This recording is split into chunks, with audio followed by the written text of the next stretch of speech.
In 2006, BlackBerry was the king of smartphones, beloved by CEOs, world leaders, and millions of loyal users. Nokia dominated the global market with over 50% of mobile phone sales, and Apple didn't even make phones at this point. So when Steve Jobs announced the iPhone as the future of smartphones in 2007, Microsoft CEO laughed, BlackBerry dismissed it as a toy, and Nokia didn't even flinch. Yet within a decade, everything would flip. On the list of the top best-selling phones in recent years, Apple frequently tops the list, and those once mighty giants, BlackBerry and Nokia, who used to dominate those lists, are today nowhere to be seen. This story involves unthinkable collapses of once giant companies, a corporate conspiracy of the greatest corporate theft in history, and of course, the most consequential moment in the history of technology in the 21st century, the launch of the iPhone. This is the story of how Apple crushed BlackBerry and Nokia and rewrote the rules of the smartphone world forever.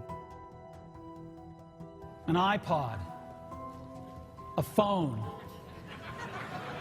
and an internet communicator. An iPod, a phone. Are you getting it?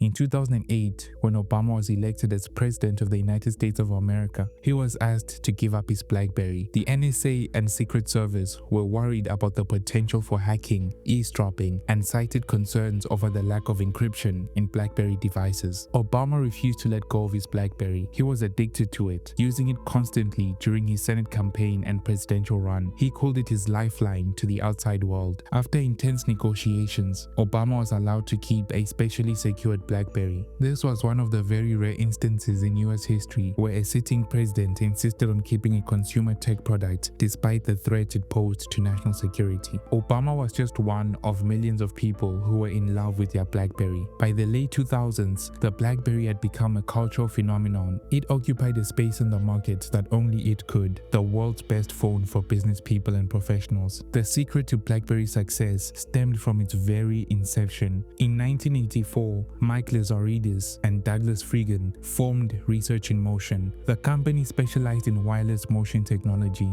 but also did contract work for other kinds of projects. In 1989, the Canadian phone company Rogers contracted RIM to work on its mobile text network, a system specifically designed for messaging. This contract gave RIM vital expertise in the young industry of messaging and telephony. In 1996, they would use their industry knowledge to release the world's first two-way messaging pager. The BlackBerry 850 pager was one of the first products to feature the BlackBerry name and came with the iconic mini QWERTY keyboard. The device gave business people easy-to-use, on-the-go access to email, leading to BlackBerry's huge success among businesses and corporate employees. BlackBerry understood the market far better than anyone else. From their experience with one of Canada's biggest telecommunication companies, Rogers, they understood that the bandwidth in the 1990s was limited. To get around the limited bandwidth problem, BlackBerry's pager shipped with an innovative instrument that distributed bits of data in such a way that it would not overload the networks. While BlackBerry's competitors charged a fortune for devices that barely worked as intended, BlackBerry devices were affordable and worked well. Because of this, BlackBerry's pager became a hit among business people and working professionals. They would build on that success when they released their first smartphone, the BlackBerry 5810,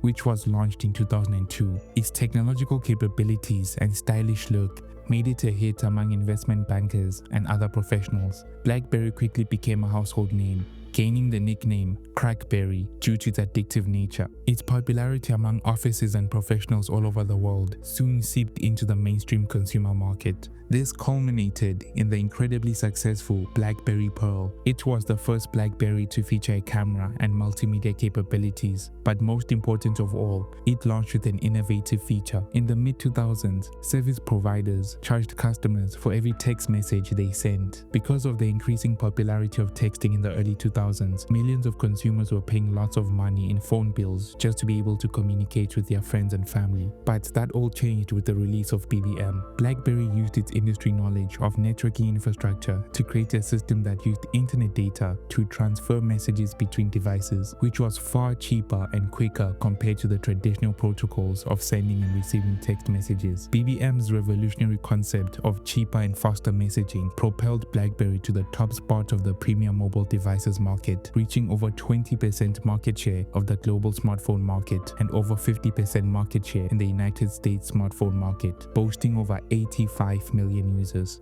But while BlackBerry was the king of the high-end smartphone market, the overall king of the smartphone market was undisputedly Nokia. Nokia phones were icons of the 90s and 2000s. They were rugged in design, which made them nearly indestructible, making them a fan favorite across the world. At its peak in 2007, Nokia controlled around 50% of the global smartphone market, selling more phones than all of its competitors combined. Nokia was so big that it was responsible for 4% of Finland's GDP, 21% of its total exports, and 70% of its stock market value. Nokia was a giant that had a long history of innovation and commerce within Finland. The story of Nokia starts with the Finnish paper mill in 1865. The business would expand into rubber products, wire and TV component manufacturing, among other ventures. In the early 80s, Nokia acquired Mobira, a mobile telephony company. Through its telephony division, Nokia played a crucial role in the development of GSM, the predecessor to the 2G mobile network protocol. The GSM network standard allowed for clearer calls, more reliable coverage, international roaming, and eventually text messaging. In November 1992, the Nokia 1011 was launched, making it the first commercially available GSM mobile phone. Prior phones used analog networks that were less secure and more prone to dropped calls. Apart from the innovative technology of GSM, the phone's design was also groundbreaking. Compared to bulky analog phones of the 1980s, the 1011 was smaller and featured a monochrome LCD screen and a pull-out antenna.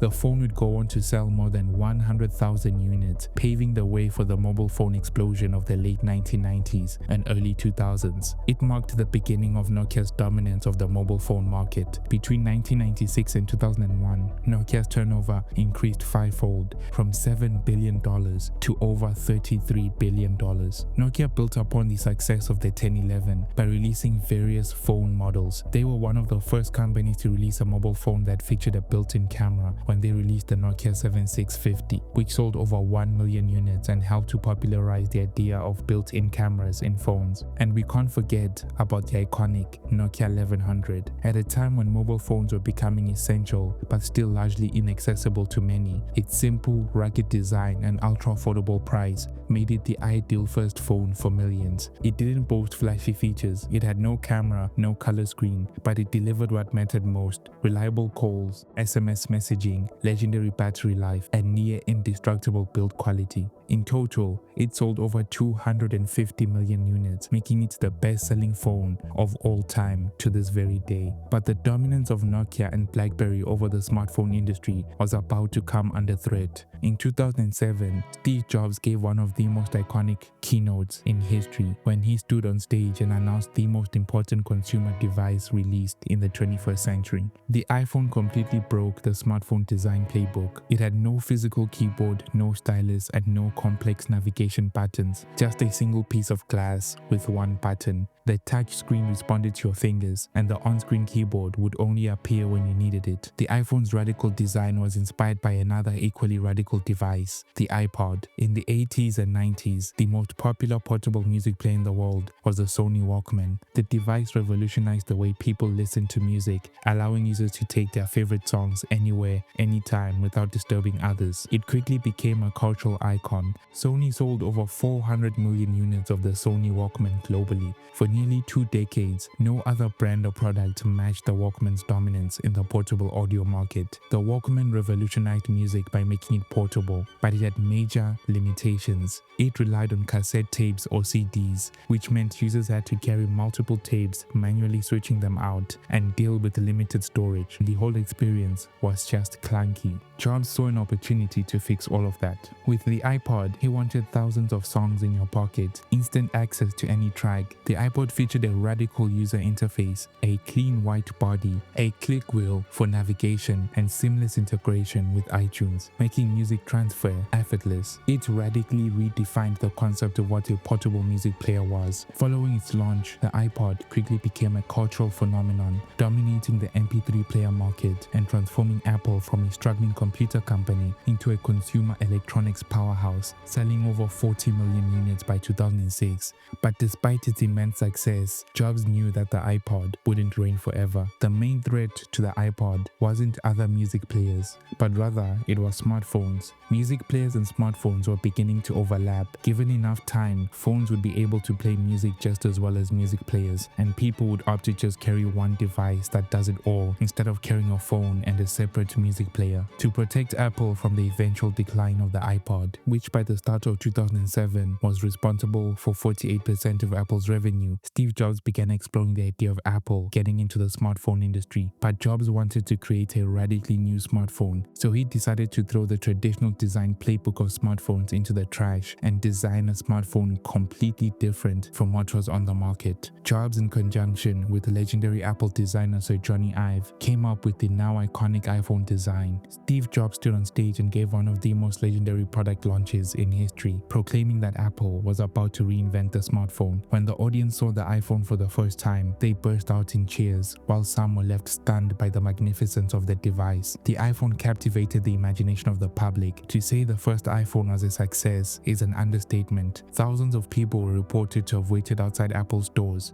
days before the device was launched, with many stores reporting stock shortages within an hour of availability. And by the time the device launched, 270,000 iPhones were sold within the first 48 hours of its release. But while the public quickly embraced the iPhone as a game changer, many within the industry were not sold on the device. For example, the CEO of Microsoft, Steve Ballmer, said the device was overpriced and that its lack of a keyboard made it a terrible phone for business consumers. $500 fully subsidized with a plan? I said, that is the most expensive phone in the world, and it doesn't appeal to business customers because it doesn't have a keyboard, which makes it not a very good email machine. The founder of BlackBerry, Mike Lazaridis, looked at the announcement of the iPhone and said it is illogical that anyone would even propose this, implying that the iPhone was doomed to fail. It is easy now, with the benefit of hindsight, to call Steve Ballmer and Mike Lazaridis foolish for their reaction to the iPhone, but the issues they raised were valid issues. Mike Lazaridis' full quote was, "This is an impossibility, with the networks wouldn't be able to carry this. It is illogical that anyone would even propose this." At the time, mobile networks were not designed to handle the kind of high bandwidth usage the iPhone would encourage, like full web browsing, YouTube videos, and rich media. Lazaridis believed that if millions of people started using phones like the iPhone to access the internet and stream media, the carrier networks would collapse under the load. BlackBerry's success from its inception was built on understanding the limited loads carrier networks could facilitate. Their first device had a specially designed antenna that distributed bits of data in such a way that they wouldn't overload the networking infrastructure of mobile carriers. Then in the mid-2000s, they created BBM, which allowed for texting through internet data, which was far cheaper and quicker compared to the traditional protocols of sending and receiving text messages. The iPhone completely broke BlackBerry's successful strategy of finding innovative ways to work around the limitations of the networking infrastructure. So BlackBerry CEO was justified in thinking that Apple's entire approach was reckless. Initially,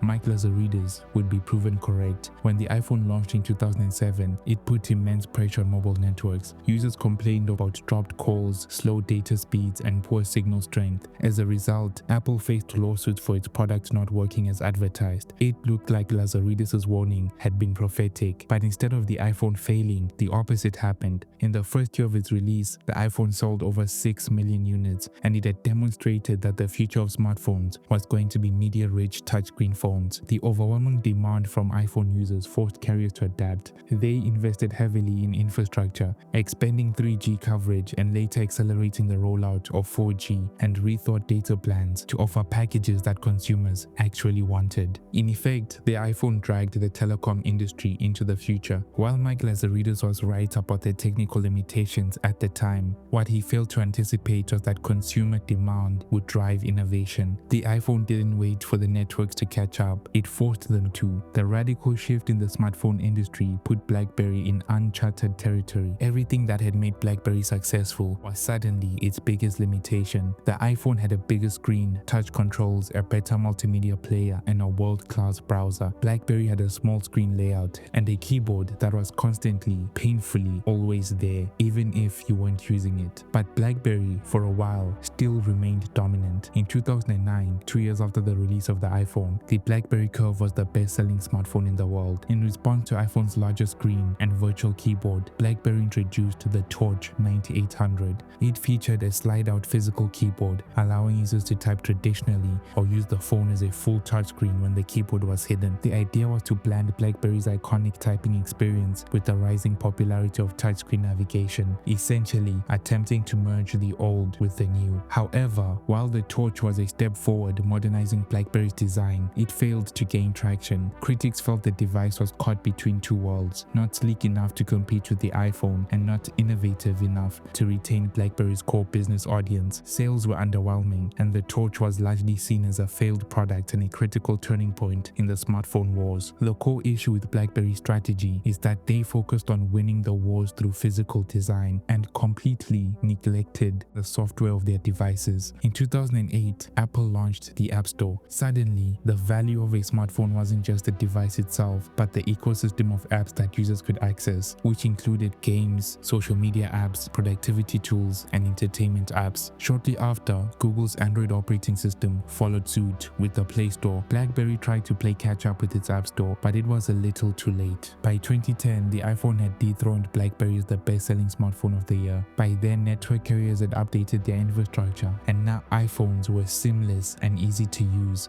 offering a far better user experience than BlackBerry. As a result, BlackBerry sales began declining, shrinking its user base. The smaller BlackBerry user base created less incentive for developers to build apps for BlackBerry. Most major apps simply didn't bother supporting BlackBerry. Thus, consumers stopped buying BlackBerries, which in turn meant less people were making apps for BlackBerries. The final nail in the coffin for BlackBerry would be the rise of WhatsApp. In the 2000s, BlackBerry had become incredibly popular, especially among young people, because of BBM. At the time, no other phone had a comparable offering, so BlackBerry rode the rise of texting as the go-to phone for cheap and fast texting. But in November 2009, Jan Koum and Brian Acton released WhatsApp, a messaging app that effectively functioned like BBM. It used mobile data to send and receive messages, bypassing the traditionally expensive SMS protocols. What was truly significant about WhatsApp was that it was cross-platform. It sent and received messages across Android and iOS. Meanwhile, BBM could only send and receive messages only between BlackBerries. This effectively destroyed BlackBerry's last remaining moat. As WhatsApp grew to billions of users, so did the user bases of Android and iOS, while BlackBerry's market share continued to dwindle until it had faded into obscurity. While BlackBerry's decline was largely due to its overfocus on hardware and lack of focus on software, Nokia's decline was a lot less straightforward and a whole lot more complicated. Nokia's initial response to the iPhone was to ignore it. It wasn't the first time Nokia had seen a touchscreen phone. In 2004, Nokia released the Nokia 7710, one of the first mass-market smartphones with a large touchscreen. It was 3 years before the first iPhone. It was way too early. Technology had not yet caught up to the idea of an easy-to-use touchscreen phone. The 7710 used a resistive touchscreen, which required a stylus or firm pressure to use, a stark difference from the capacitive touchscreen that would later come with the iPhone. The Nokia 7710 had no multi-touch, slow responses, and poor handwriting recognition, which made it feel sluggish. But worst of all, the user interface it used was based on its button feature phones and was ill-equipped for a touch interface device. As a result, the Nokia 7710 didn't see much user adoption.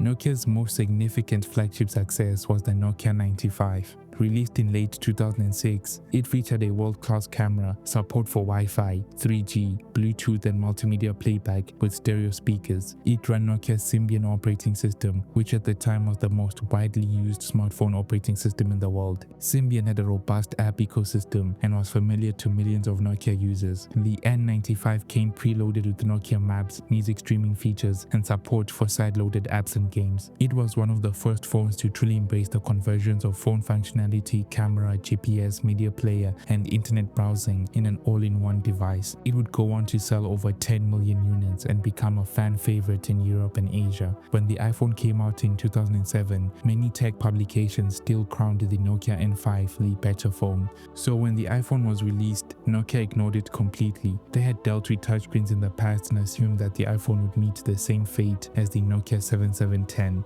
Nokia's flagship button phone was one of the best-selling smartphones in the the world, so they held back on making any touchscreen phone, believing that their dominant market position would hold firm. It would only be in 2011 when Nokia would finally take note of the changing winds of the smartphone industry when they released the Nokia N9, a flagship touchscreen phone that was the answer to the iPhone and the emerging Android competitors. The Nokia N9 ran on the MeeGo operating system, and it was a real revolution. The gesture-based interface was so intuitive that users mastered it in minutes. The phone was phenomenal at multitasking, being able to handle 35 programs running at the same time without freezing or prematurely closing apps. Yet despite Nokia ticking all the right boxes, the N9 did not succeed. But why was that? Let's go back to 2007. Nokia was on top of the world. Its shares were worth a lot, sales were growing, and the company controlled about half of the global mobile phone market. Its operating system, Symbian, was the most popular phone OS in the world. They entered a partnership with Intel to develop a new revolutionary Linux-based operating system, the aforementioned MeeGo, which was the OS of the N9. But then the iPhone comes along and the world changes. Nokia does not notice these changes, or rather, it does, but it doesn't react in the right way. Instead of recognizing the touchscreen revolution, the company continues to rely on its button phones and its increasingly complex Symbian operating system. Until 2006, Nokia was led by Jorma Ollila, a legendary figure in Finland who guided the company to its peak. But as the mobile industry began to shift rapidly, Jorma recognized that Nokia needed fresh ideas and new perspectives to stay ahead. The real turning point came in 2010 when Nokia appointed Stefan Elop, a former Microsoft executive, as its new CEO. What unfolded under Elop's leadership would come to be described as one of the largest corporate suicides in the history of technology.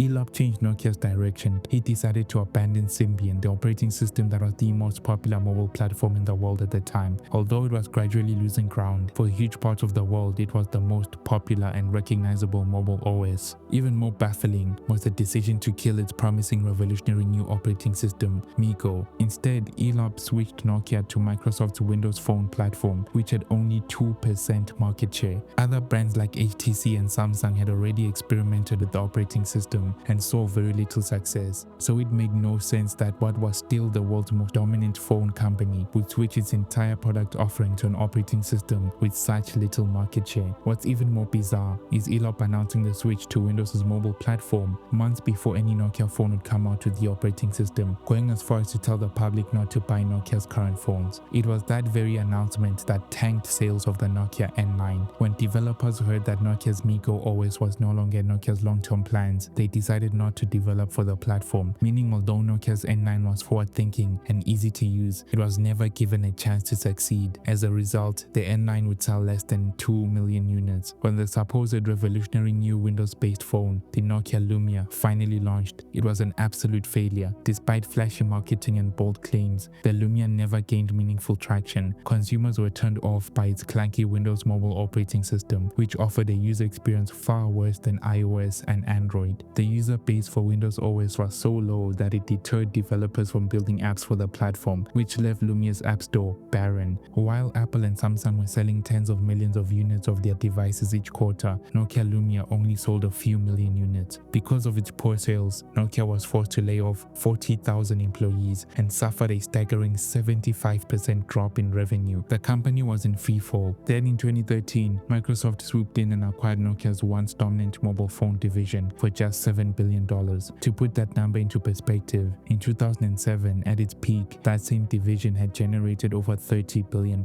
As part of the acquisition, Stefan Elop received a $20 million bonus and quietly returned to his old employer. Strangely, just a year after rejoining Microsoft, Elop was fired. Officially, it was due to downsizing. Unofficially, whispers of a corporate conspiracy began intensifying. Nokia, after decades of dominating the mobile industry, had built one of the largest and most valuable patent portfolios in the world, over 30,000 patents covering crucial mobile technologies. Of the $7 billion Microsoft paid, only $5 billion was for Nokia's devices and services business. The remaining $2 billion was for a non-exclusive license to access the entire patent portfolio of Nokia. Here's where things start to look suspicious. In 2017, Apple paid the same $2 billion, but only for 32 Nokia patents. Meanwhile, Microsoft walked away with access to 30,000 patents, a staggering bargain, some might say daylight robbery. Now, take a step back and look at the sequence of events. Microsoft forms a partnership relationship with Nokia just as the smartphone landscape is shifting. A Microsoft executive is installed as Nokia CEO. Under his leadership, Nokia's market share collapses, and by 2012, the company reports a $4 billion